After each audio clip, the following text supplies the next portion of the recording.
Hey guys, welcome back to my channel. I hope you guys are doing really good. So wish you all a very happy new year. Today's recipe is super exciting. I'm going to be teaching you how you can make a healthy Biscoff cookies which is comes under just rupees 70 and it tastes similar to the store-bought Biscoff cookies. So if you guys love the Biscoff cookies and want a healthier version, then you have to try this recipe because this recipe is gluten-free, it is vegan and also refined sugar-free. It's very simple to make. So let's go bake the healthiest Biscoff cookies. But before that, don't forget to like, share and subscribe to my channel. So first I'm taking a bowl. In that I'm going to add some jaggery powder to it. I've taken some oil and I'm going to mix it really well. So you have to make sure that the jaggery is melted really well. That's why I always make sure that I use powdered jaggery. Then I'm adding some water to it. I'm going to keep mixing it till my jaggery is completely dissolved.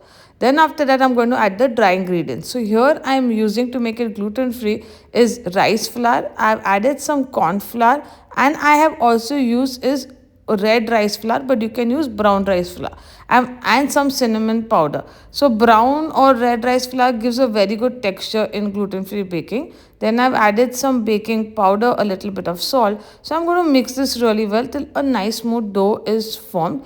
If you feel that your dough is very dry or it's not coming together, you can add a little bit more of water. So this is how your dough should look. So now I'm going to take a parchment paper, divide it into two. So it just makes it, this method makes it really easy to roll the dough so the dough doesn't even stick on the floor.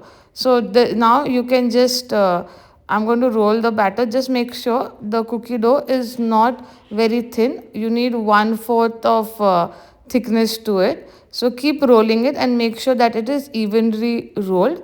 And I like to make this cookie dough into a form of a square because it's just going to be easier for me to cut the cookies.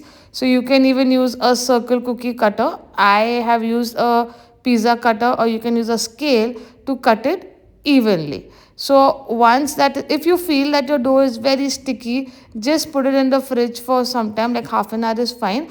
It should be very easy for you to work with this dough. So now you can see I've used a scale to just cut it evenly.